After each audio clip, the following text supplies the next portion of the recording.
Now then, what is that phrase you use? Oh yes. Once upon a time, there lived a young girl who loved her father very much. In my ongoing quest to fill my wardrobe with outfits and costumes that would make my younger self absolutely delighted, we are now traveling to the Renaissance era, specifically making an outfit from my favorite adaptation of Cinderella, Ever After. I remember seeing it for the first time in theaters, and I shall never forget the way Marguerite's feet went up over her head like that. 7-year-old me was absolutely howling with laughter in her seat. And while most costumers aim to recreate the iconic Breathe dress, for now at least I'm setting my sights a little more low-key and making Danielle's work dress, the dress she spends like 80% of the movie in. As any seasoned costumer will tell you, the key to a costume looking right starts with the foundation. So in this video, I'm tackling the white underdress. This garment was a common design all across Europe in the Renaissance era, and depending on where you lived and what language you spoke, the common names for it were shift, chemise, or camicia if you were from Italy. And before I start, I will note I'm leaning more towards screen accurate than historically accurate for this project. Historically, from the few references I was able to find, camicies were assembled like so. And the top of the sleeve head was actually gathered together with the body pieces, becoming both the shoulder edge and neckline. However, when you look at reference images from the movie, we can see that 1, there is a definitive seam line right around the shoulders, and 2, Danielle's neckline is not as gathered as historical references. So I decided to jump ahead a few centuries and use a couple techniques I learned while making 18th century shirts to give me something somewhere in between history and screen. And partly because I wanted to feel authentic, and partly because I just moved, and I'm still putting together my sewing room, I decided to sew the entire thing by hand. I started with a lovely linen viscose blend that I found at a local fabric store. This has a fantastic drape, is quite lightweight, and although it's a plain weave, it has great texture. I first cut out the body, and then some lovely poofy sleeves. In a project like this, it's always better to err on the side of volume. I'll need that volume to go later on with the tie-on sleeves of the dress.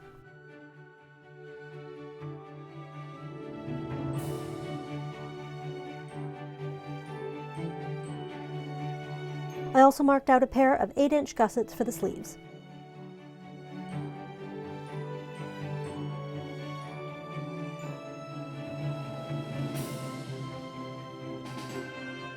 So now we have a body, sleeves, gussets, plus the leftover strips of fabric. I kept these handy for potentially making the drawstring for the neckline, but didn't end up using them. Then we can start on the sleeves. The gussets get cut in half, and 1/2 gets added to each side of the sleeve. And we interrupt your regularly scheduled sewing program for cute poodle content. Can you bow for the ball?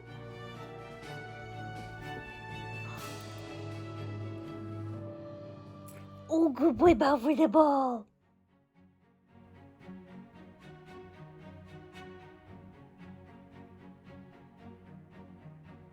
Okay, back to sewing. To keep everything secure, I stitched the gussets in with back stitches.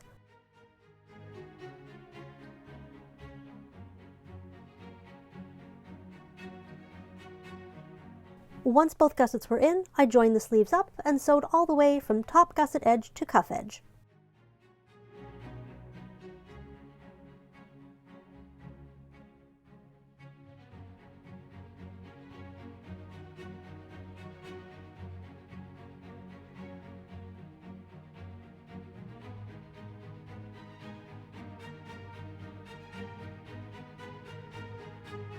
And I finished the raw edges by felling, trimming one edge down by half, folding the other edge under, and securing it into place with whip stitches.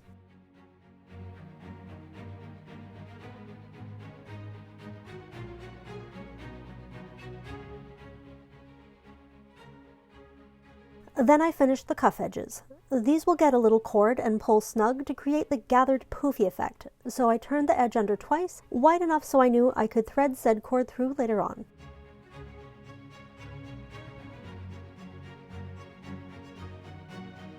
And I ran a gathering thread along the top of the sleeve, skipping the gusset. This will give lots of poofiness at the shoulders.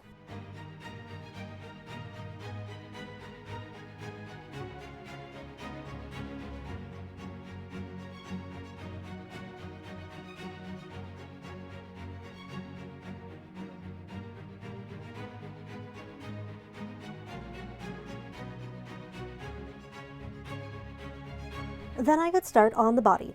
I had cut it in 2 pieces, so I marked how wide I wanted the shoulders and stitched along with strong back stitches. I only needed about 6 inches of stitches on each side, as the rest gets gathered into the neckline later, and I felled down the shoulder seams.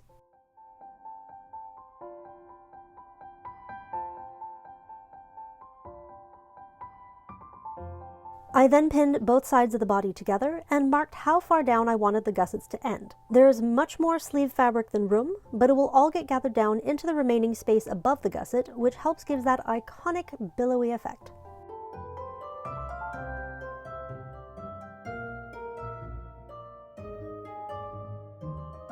Then I stitched the sides of the body together using running back stitches, since there isn't a lot of strain on the side seams.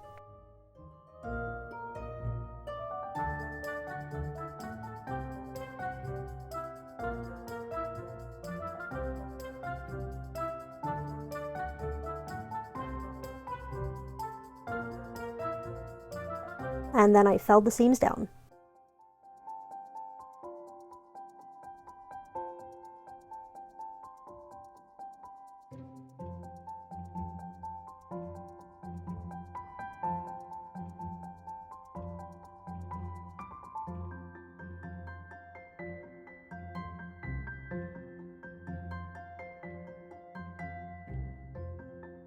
And now time for every costumer's favorite part of the process, setting in the sleeves. The point of the gusset gets matched up with the end of the body seam, the gusset gets pinned flat, and then the rest of the sleeve gets gathered and zhuzhed into place. The more evenly spaced all the little gathers are, the better it's going to look on the finished garment.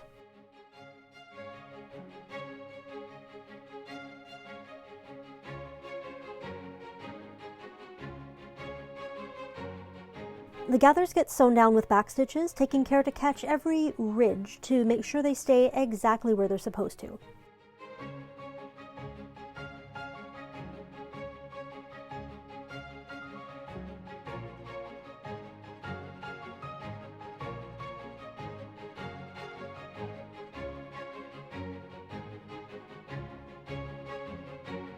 I was a little unsure how best to finish off the arm side. Normally I would turn and fell, but try as I might, it just didn't want to cooperate. So instead I used some of those leftover strips I cut at the start of the project and used them as binding.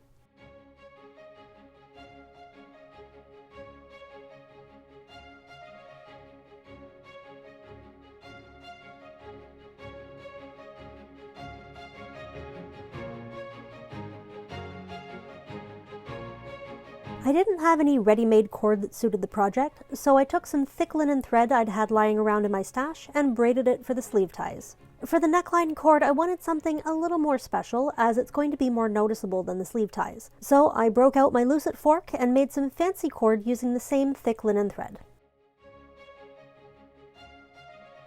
Because I wasn't doing the traditional gathered neckline, I had to do something about the shoulders in order to get them to lie smooth. So this is where 18th century knowledge comes in handy. I added a pair of neck gussets, a little triangle sewn into place where the shoulder seam ends.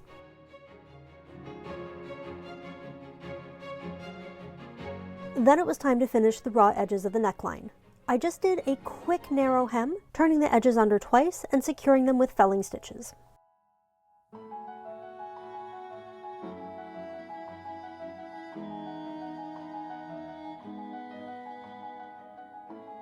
And because in the movie the center front has a gap and ties shut, I marked and cut 6 inches from the neckline and finished the edges in the same way.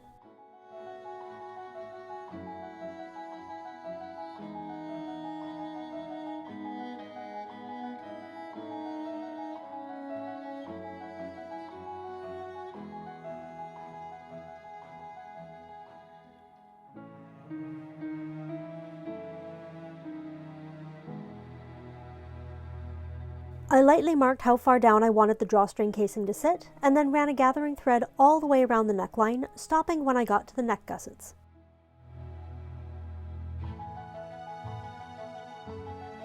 The casing is just a bit of 1/2-inch herringbone tape, and I marked the center back and quarter points to make sure it sat evenly all the way around. Then it got pinned at the center back and sides and gathered into place. Just make sure you keep track of your thread so you don't accidentally pull out your gathering threads at one end. like I did. If you do, take a therapeutic popcorn break. Popcorn finished and gathers regathered, I could pin everything into place. I made sure to stroke the gathers with a pin as I pinned them down to make sure they were all sitting evenly. And I stitched the tape into place with whip stitches, first one edge and then the second, making sure to leave enough room to thread the drawstring cord.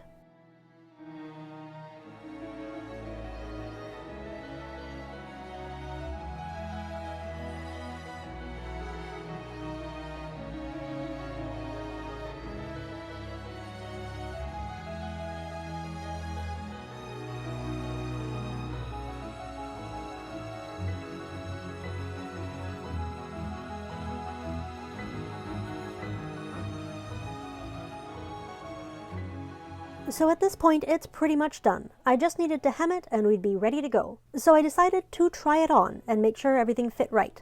I know sleeves of this era were longer than average and very voluminous, but considering that I have short little arms and this is not for courtier's dress, they were too long for my purpose. So I carefully measured out how much I needed to trim off, made the cut with no small amount of trepidation, and re-hemmed the cuffs in the exact same manner as before.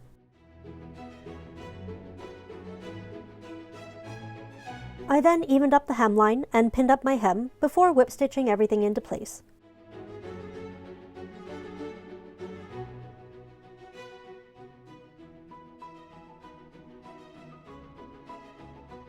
And I made sure to use a bit of beeswax on my linen thread to strengthen it and help keep it from tangling. This is a new piece of 100% beeswax I got at a local festival, and I have to say it does its job really well, and as a bonus, makes my thread and fabric smell really nice.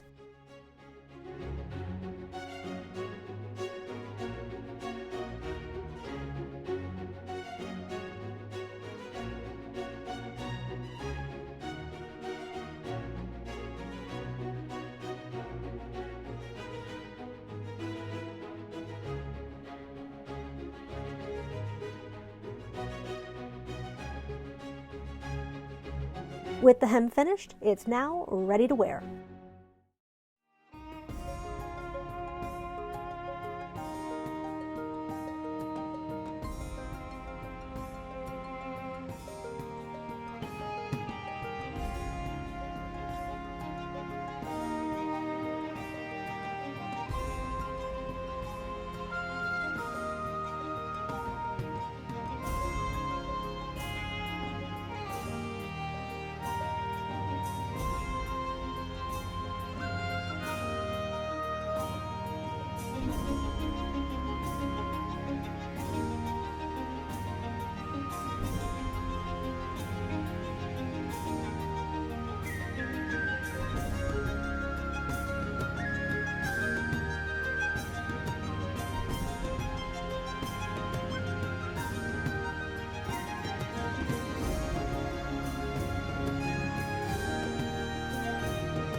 First project finished in the new house. I am very happy with how this turned out, despite a couple of worries partway through sewing. It looks great, even though I still wish I'd been able to make the neckline a little closer to screen accurate. But it will serve me well for this project and any future Renaissance projects down the road. The fabric is fantastic to wear, really flowy and breathable, and it just feels historical fantasy when wearing it. Now, onward to the dress itself. This will take a little longer, so I have a couple of low-key videos planned in the meantime. If you want to stick around for more geekery meets history sewing adventures, please hit the subscribe button. If you liked this video, please give it a thumbs up. It also helps tell the algorithm that it's a good video, so it will be shown to more people. If you'd like to support the channel, I have a Ko-fi page, and I will see you all soon for more adventures.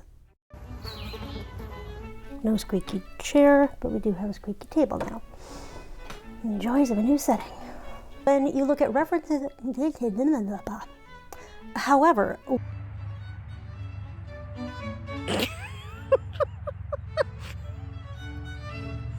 that's a look.